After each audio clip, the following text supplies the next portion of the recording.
Hello friend, हमारी आज की कहानी है गोद लिया बच्चे का दर्द।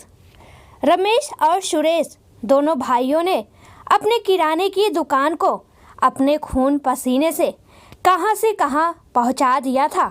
जिस दुकान से कभी बड़ी मुश्किल से पेट भरने लायक आमदनी होती थी, आज उसी दुकान से सब राजपाट हो रहे हैं।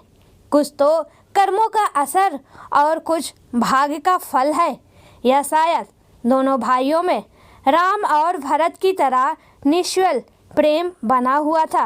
यद्यपि घर में कभी कभार क्लेश भी उत्पन्न हो जाया करता था, मगर दोनों भाई उस क्लेश से खुद को अलग कर लेते थे। औरतों को जब तक मर्दों का साथ नहीं मिलता है, तब तक वो क्लेश को ज़्यादा नहीं खींच सकती हैं। दोनों भाइयों की इस नीति से घर में आमतौर पर सुख शांति बनी हुई थी। बड़े भाई रमेश की पत्नी गंगा दिन भर घर के काम धंधों में लगी रहती थी। उसे खाना बनाना, घर के काम करने में अतिशय सुख मिलता था। छोटे भाई सुरेश की पत्नी नर्मदा को अपने बच्चों से ही फुर्सत नहीं मिलती थी। भगवान ने दोनों औरतों के साथ न्याय नहीं किया था। एक को निर्धन बना रखा था तो दूसरी को छप्पर फाड़ कर दिया था। गंगा की गोद सूनी थी तो नर्मदा के 4 बेटे थे। सबसे छोटा बेटा निखिल तो अभी 6 महीने का ही था। नर्मदा को इन चारों को नहलाने धुलाने, खिलाने पिलाने और इनके झगड़े सुलझाने से ही फुर्सत नहीं थी, इसलिए वह घर के कामों में क्या मदद कर पाती। इसी कारण गंगा ने उसे रसोई से मुक्त कर दिया था। गंगा जब तक नर्मदा के बच्चों को खिलाती, तब तक उसका ममत उमड़ पड़ता था।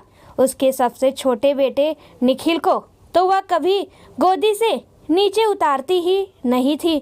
उसकी नज़रों में गंगा एक भिखारिन जैसी थी, क्योंकि उसकी गोद सूनी थी और नर्मदा दुनिया की सबसे अमीर महिला लगती थी, क्योंकि उसके 4 बेटे थे। कभी कभी तो अकेले में गंगा चुपके चुपके रोती भी थी। भगवान की पूजा करते समय अक्सर उसकी रोज ही लड़ाई होती थी। भगवान से वह कहती थी कि उसने ऐसा क्या अपराध कर दिया कि उसे भगवान ने एक भी बच्चा नहीं दिया था। पुत्र नहीं दिया तो कम से कम एक पुत्री ही दे देता प्रभु। पर भगवान भी इतने कंजूस होंगे, ये वो नहीं जानती थी। जब जब निखिल को नर्मदा अपने सीने से लगाकर दूध पिलाती थी, तब तक गंगा को लगता था कि उसकी छातियों में भी दूध आ गया है। इसलिए कभी कभी वह अकेले में निखिल के मुंह में अपना स्तन डाल भी देती थी, लेकिन सूखे स्तन से निखिल को क्या हासिल होता। वह जोर जोर से रोने लगता। तब गंगा उसे अपने सीने से अलग कर लेती थी। उसे एक अनजाना सा डर हरदम सताता था कि यदि ऐसा करते हुए नर्मदा ने देख लिया तो पता नहीं इसे क्या समझेगी। वह निर्मल बहने वाली गंगा अब मन से मलिन रहने लगी थी। उसमें नर्मदा से ईर्ष्या के भाव आ गए थे। वह अब निखिल को भी गोदी में कम ही लेती थी और दूसरे बच्चों पर बिना बात चिल्लाने भी लगी थी। रमेश अपनी पत्नी के बदलते व्यवहार से बहुत परेशान था, पर वह क्या कर सकता था। एक दिन रमेश ने गंगा के समक्ष एक प्रस्ताव रखा, क्यों ना हम लोग सुरेश के बच्चे को गोद ले लें। प्रस्ताव सुनकर गंगा का चेहरा खिल गया और वह चहक कर बोली, क्या ऐसा हो सकता है? क्या इसके लिए नर्मदा तैयार हो जाएगी? क्यों नहीं तैयार होगी वह? आखिर उसका बच्चा कहीं और थोड़ी ही जा रहा है, इसी घर में तो रहेगा वह, और वह भी उसकी आंखों के सामने। केवल कानूनी रूप से ही तो हमारा होगा वह। रमेश ने गंगा को सब तरफ से आश्वस्त कर दिया। इससे गंगा का उदास चेहरा गुलाब सा खिल गया था। रमेश ने इसका जिक्र सुरेश से किया और सुरेश ने नर्मदा से सुरेश के लिए तो बड़े भाई की इच्छा एक आदेश से भी बढ़कर थी। बस उसे तो नर्मदा को ही मनाना था। नर्मदा बहुत समझदार स्त्री थी। परिवार किस तरह से एक रहता है वह जानती थी। उसने हाँ कह दी, पर एक शर्त भी लगा दी।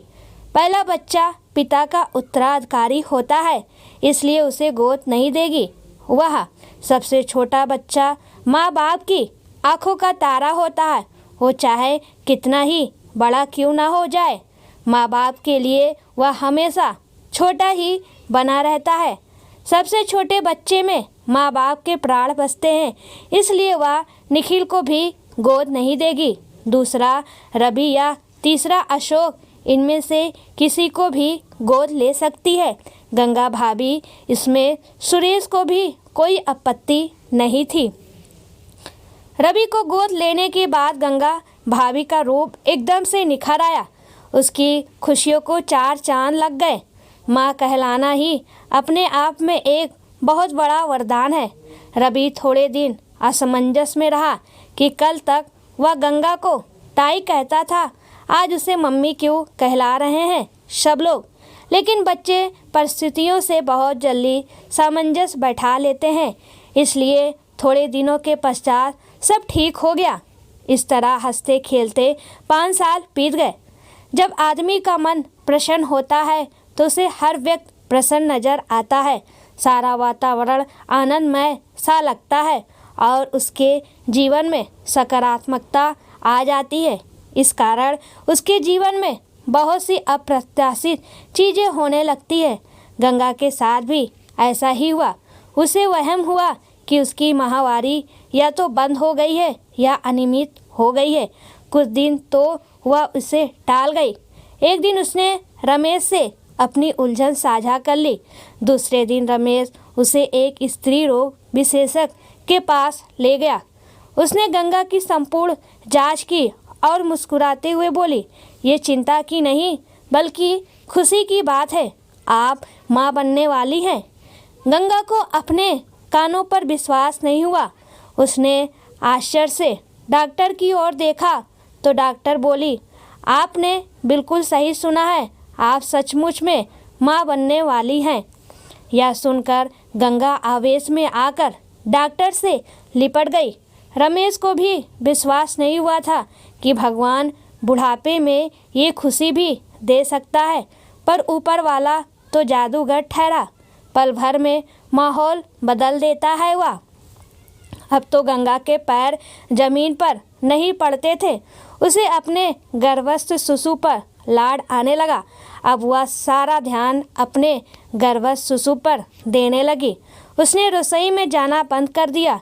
महरी लगा ली। झाड़ू पोछा करने के लिए 2 नौकर रख लिए। अब रवि के लिए उसके मन में उतना प्यार नहीं रह गया था जितना पहले था। नर्मदा गंगा में आए बदलाव को देख रही थी, मगर वह खामोश ही रही। ठीक 9 महीने बाद उसके बेटा पैदा हुआ। बेटा होने पर उसने कर ली कि इस उपलक्ष्य में एक बहुत बड़ा आयोजन करवाया जाए। उसका तर्क था, नर्मदा के 4 बेटे हुए थे तो 4 बार कार्यक्रम हुए थे, मेरे तो एक ही हुआ है, इसलिए जितना चारों कार्यक्रम में पैसा खर्च हुआ था कम से कम उतना तो एक कार्यक्रम में होना ही चाहिए। और महंगाई भी तो बहुत बढ़ गई है आजकल। उसके आकस्ट तर्कों के सामने कौन ठहर सकता था। रमेश ने इतना ही कहा कि अभी बच्चा बहुत कमज़ोर है और अभी महीने भर का भी नहीं हुआ है, यह इसे कम से कम साल भर का हो जाने दो, फिर एक बहुत बड़ा कार्यक्रम कर लेंगे। लेकिन गंगा को तो सब काम तुरंत ही चाहिए थे, इसलिए वह जिद पर अड़ गई। कुआं पूजन का अभूतपूर्व कार्यक्रम हुआ।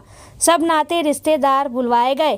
पूरे गांव को जीमड़ के लिए बुलवाया गया और पंडितों को दिल खोलकर दान दक्षिणा दी गई। गंगा को अब न तो रवि से कोई मतलब था और न उसकी भूख प्यास से। गंगा ने रंग बदल लिया था। नर्मदा को विश्वास ही नहीं हो रहा था कि गंगा गिरगिट की तरह से रंग बदल लेगी, लेकिन हकीकत सामने थी। रवि की उपेक्षा गंगा तो कर सकती थी, लेकिन नर्मदा कैसे कर सकती है? रवि को उसने अपनी कोख से पैदा किया है, आखिर वह गोद चला गया था तो क्या हुआ? नर्मदा का जाइंदा बेटा तो था ही। नर्मदा खून के घूंट पीकर रह गई। वह अब गंगा को समझ गई थी। उसने रवि का भविष्य देख लिया था। एक दिन नर्मदा ने गंगा से बात चला ही दी, भाभी, अब तो आपका अपना पुत्र कृष्णा हो गया है, इसलिए अब रवि को गोद रखने का कोई औचित्य नज़र नहीं आता है। अगर आप बुरा ना मानो तो उसके गोद वापसी के कागजात बनवा लें। नर्मदा ने संकोचवश कहा।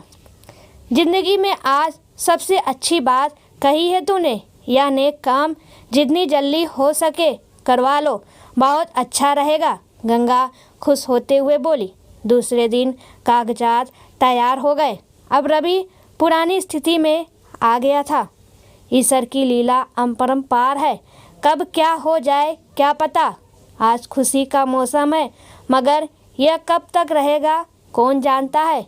कृष्णा अभी 6 महीने का भी नहीं हुआ था कि एक दिन उसे बुखार हो गया।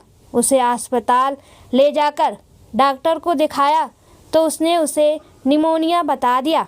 डॉक्टर ने अपने सारे घोड़े दौड़ा लिए, मगर वह कृष्णा को बचा नहीं सका। आसमान में बैठी गंगा धड़ाम से धरती पर आ गिरी। इस सदमे से वह टूट गई। एक घमंडी, गुस्सैल और अमीरजादी गंगा दीनहीन, अकंचन, कमज़ोर गंगा में बदल गई। गंगा ने इस बार भी अपना रूप बदल लिया था। रूप बदलने की कला गंगा से सीखी जा सकती है। कृष्णा की बरसी पर गंगा ने दबे स्वर से नर्मदा से कहा, मुझे फिर से रवि को दे देना। उसकी ही कृपा से मुझे खुशियाँ मिली थी और उसके जाते ही मामला उल्टा पड़ गया। क्या पता उसके आ जाने से मैं फिर से आबाद हो जाऊं। उसने नर्मदा के सामने अपनी झोली फैला दी। नर्मदा ने इतना ही कहा, रवि मेरा बच्चा कोई खिलौना नहीं है भाभी, एक इंसान है। आप किसी अनाथालय से बच्चा ले लो। मेरे रवि को तो मेरे पास ही रहने दो। नर्मदा रवि की पसंद का खाना बनाने चली गई और गंगा उसका मुंह ताकती रह गई। इसलिए दोस्तों कहते हैं, ज़्यादा खुशी होने पर घमंड नहीं करना चाहिए, क्योंकि वक्त कब कहाँ बदल जाए यह आपको नहीं पता।